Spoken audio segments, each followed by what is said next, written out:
Dressed in protective gear and armed with training weapons, law enforcement officers from all over Riverside County took part in a simulation at a former school in Lake Elsinore Thursday afternoon.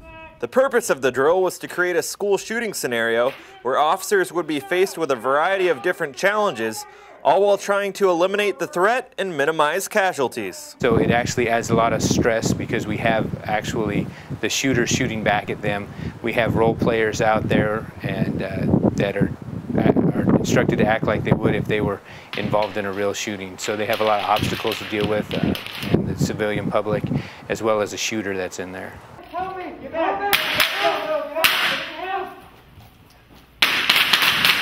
Even though only blanks and paintball-like rounds were being fired during the drills, officers who participated say being in these scenarios feels just like the real thing. Because your adrenaline's up, wearing the helmet seems to give you that tunnel vision because you can only see out of your lens.